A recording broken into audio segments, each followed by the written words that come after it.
Well, welcome to this video, and I hope you like it. If you do, click the like button, hit subscribe, and share with a friend.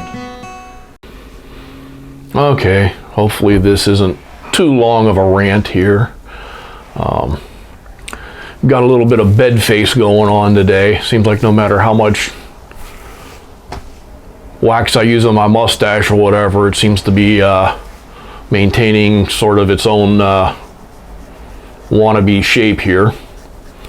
Want to talk a little bit about the whole thing with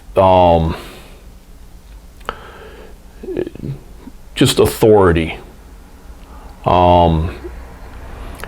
People talking at you from positions of authority, and how that's part of the reason why we have so much of a weird divide in this country today.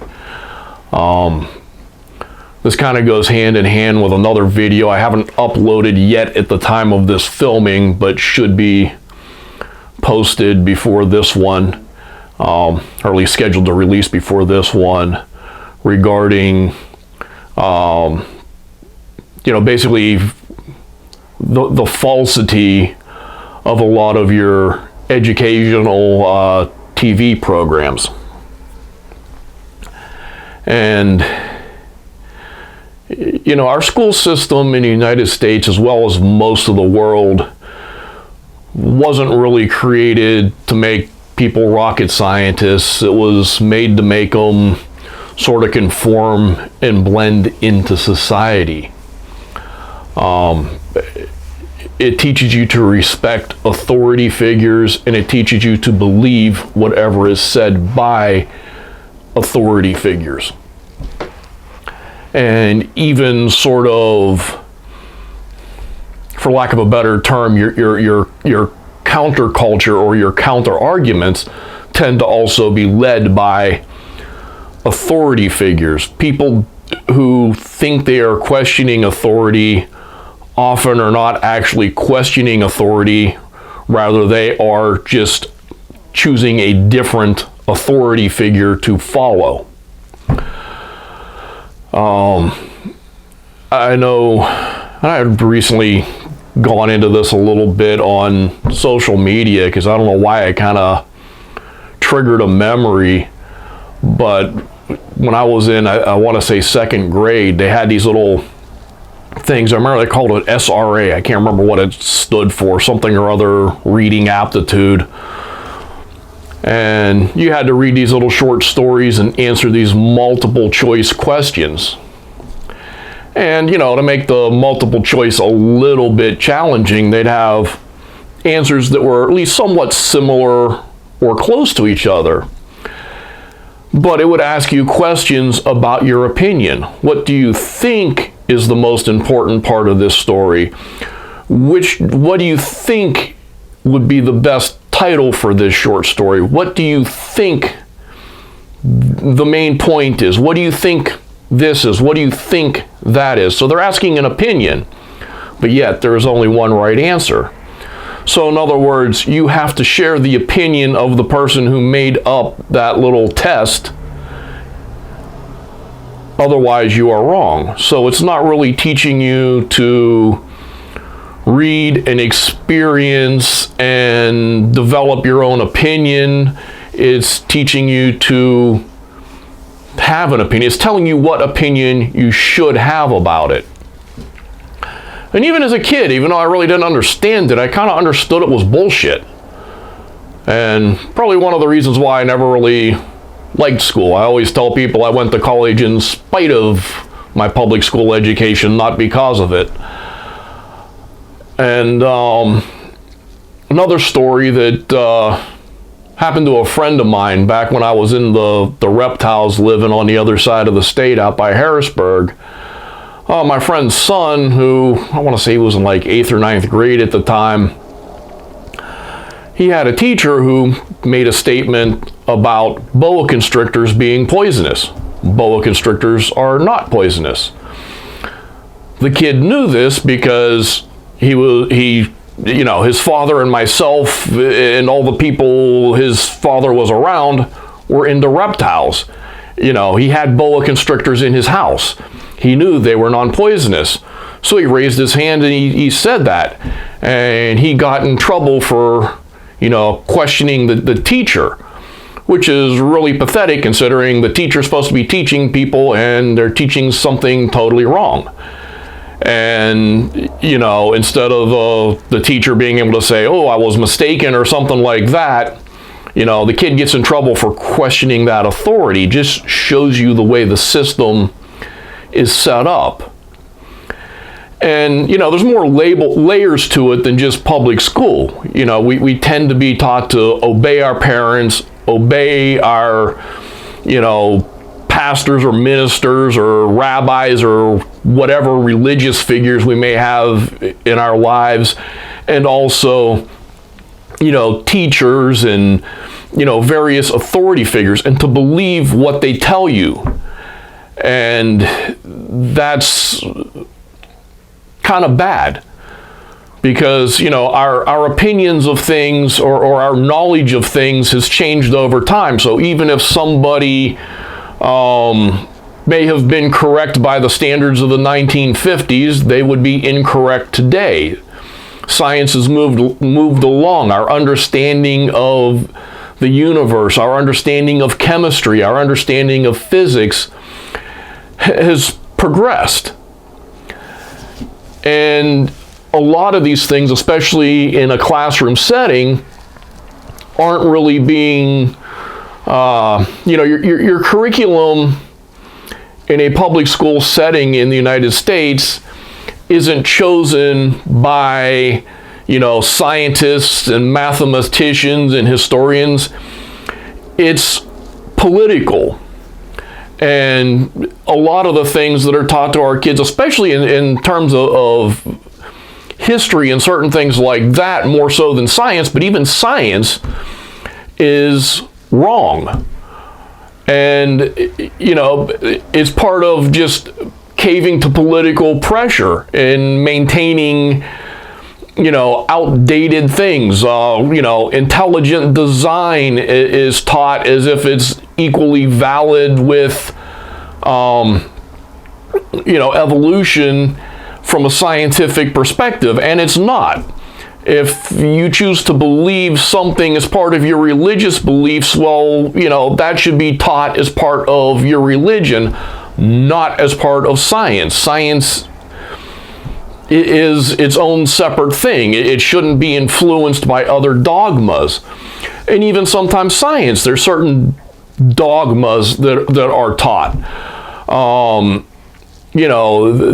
Certain capitalist things, the whole thing of, better living through chemistry and how great chemistry is, or how great the space program is, or whatever. Those are even inherent dogmas that are drilled into people.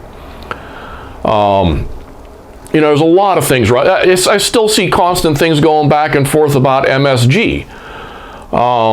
MSG is something I didn't really understand the root cause of the controversy until I took organic chemistry in college. Because on a high school level, they'll teach you that, MSG is MSG is MSG. It's the same chemical, which is false, because there's another layer of knowledge that they're leaving out, which is chirality, which is left-handed and right-handed molecules. And being that you only have enzymes in your body that are made to deal with one kind, if you get the other kind, your body either A, doesn't know what to do with it, or B, it may have unwanted effects because it reacts with some other enzyme or some other chemical process in the body, which is why MSG that occurs naturally is harmless, and every study that looks at that shows it to be harmless, whereas you get some mixed results when you look at synthesized MSG, because when humans make it, they make both versions, the left-handed and the right-handed version. And, in chemical text, you'll see it referred to in Latin as dexter, which just means right-handed, and sinister, which just means left-handed. So that's just an example of things that, they may be left out, but, say you're a chemistry student in 10th grade or something, and you bring up something like that, you're probably going to be shouted down by your chemistry teacher because, you're just this unruly, conspiracy theorist kid or whatever. And it's just wrong. We're taught not to question. We're taught not to think critically. And, if you're going to question something, you should question things properly, not just question for the sake of being a contrarian, as they say, just always wanting to question everything, but actually be questioning to try to gain knowledge. But like I said, our whole system is just set up against that. It's taught to revere that position of authority, and that speech from a position of authority is being true and unquestionable. And as I had also mentioned, a lot of the people that do question things seem to just hop onto, the bandwagon of somebody else who is questioning. They're not really questioning it for themselves. They're hopping onto this bandwagon of another leader in a position of authority who like with the intelligent design versus creationism versus evolution, you're disbelieving one position spoken at you from an authoritarian leader to side with another authoritarian leader just based on making a choice between those two positions of authority. More so than any actual factual question or critique of either one. Just not sure what the solution is, because it's hard to change all of society. I mean, it would be great if we taught kids how to think and question things rationally, and if we had teachers that instead of just being it's this way because I said so, actually gave explanations or even presented. I mean, obviously you can't have a kid go out there and use a particle accelerator or something for a question on subatomic physics or something like that, but simple things like, the earth being round or the earth being flat. There are things that the Greeks did thousands of years ago that you can still do today to prove it to yourself that the earth is round. There are experiments you can do, and, you should have teachers that will try to explain things in such a way that somebody can kind of prove it to themselves. And that's something that's just missing. It's something you never really run into until the college level, at least in my experience. I really enjoyed college. College is taught by people who have a degree in what they're teaching, not people who have a degree in teaching and know about bell curves and that, and may or may not know something about what they're teaching. Even the level of credentials required for teachers is all over the map. I have somebody in my larger family who has a GED and a teaching certificate that is a qualified, public school teacher in a state down south. Whereas to be a teacher in Pennsylvania, where I live, you actually have to have a college degree. And, it's all over the map between different states. That's one of the reasons why we're such a divided country, because the curriculum and the level of knowledge of the teachers is just all over the map. And here in Pennsylvania, teachers tend to make pretty damn good money. Of course, you ask them, they're starving on, you know, whatever the hell they're making, but, you know, they tend to make as much or more than engineers per the same amount of time. And, you know, engineers tend to work more than 40 hours a week for that salary, and they tend to get summers off and every holiday known to man. I think they got a better gig, at least in this state. In other states where maybe they have lower credentials, also, sometimes they're you know, they're on par with people working at Walmart. So it's all over the map. And, you know, that's something that doesn't really get addressed. It's something that's very poorly known among most people. Most people don't understand the, you know, they look at one state and what the credentials are there and think all the states are like that. No, they're not. They're all over the map. They look at a salary in one place and think all teachers are paid like that. No, it's not. It's all over the map. And in some cases, you know, private schools make more than public schools. You know, like I said, it's very different. And a lot of these private schools teach even worse science and history. You know, they teach about, you know, lost cause Southern politics and, you know, intelligent design and maybe even just flat out creationism, because the state set up the laws for the education. And, you know, it just ingrains that in us. And most people maintain that into their adulthood. That whole thing about, you know, trusting these people speaking from a position of authority, regardless of whether that person knows what the hell they're talking about or not, because they're basing their determination whether something is true or not on the individual rather than the actual message. And, you know, you got to understand that even the best scientists are wrong sometimes. And even the worst scientists are right sometimes. So if a total idiot says something and you prove it right, doesn't mean that everything that person says is going to be right as well. And the same thing for, you know, like a Neil deGrasse Tyson or something. I'm sure he's spouted out a lot of stuff that is wrong just because he's human. Everybody's human. Everybody makes mistakes. Instead of believing a Neil deGrasse Tyson or a Carl Sagan or somebody just wholesale that, well, gee, you know, he's this famous physicist, everything he says must be right and must be factual. No, you've got to consider each thing that the person says on its own merits, because sometimes they are going to be wrong. And that's why scientists, you know, get into debates with each other.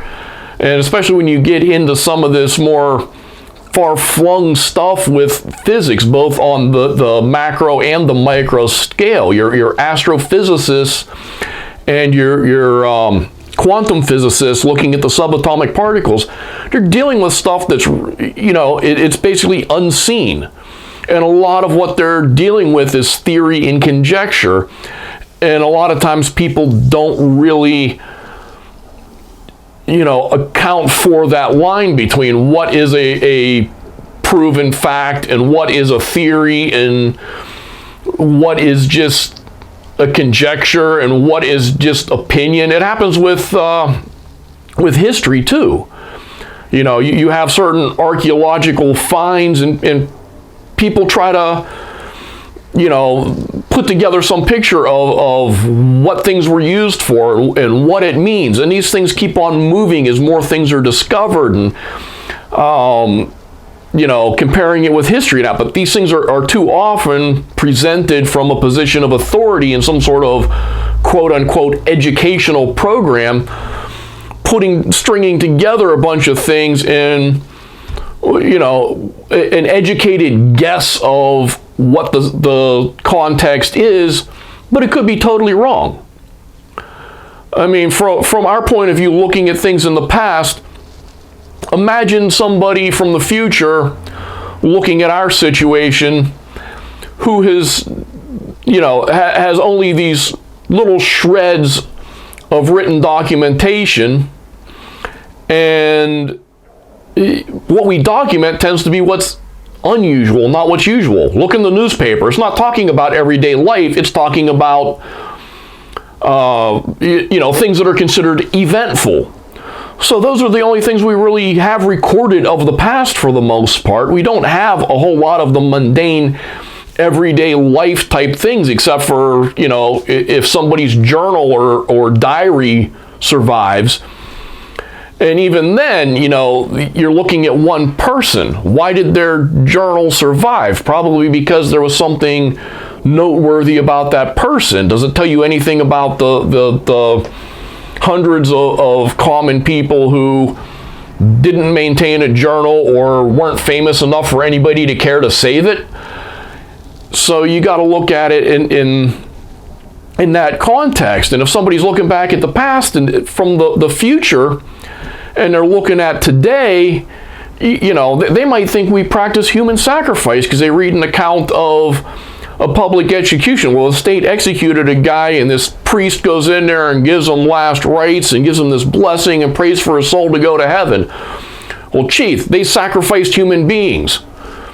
That's how somebody from the future may understand that. Because they're looking at it without having the context that we do living in the present today. So you've got to understand it. Almost all your programs about the history of the past are like that. And, that crossing back over into the nature and the environment, that's how we're looking at dinosaurs. That's how we're looking at these other fossilized creatures. We're putting together the pieces we have in the way that makes the most sense, but we can't travel back in time. And, most of the pieces of the puzzle are missing. Most of the pieces of the puzzle will always be missing. Like I did another short little rant about fossils. Fossils are the exception to the rule. Most things that die do not become fossils. That's why we have huge gaps in the fossil record. It's to be expected. If you understand that fossils only happen where things get buried in preserved, that doesn't happen very often. Things are either exposed on the surface of the earth and get,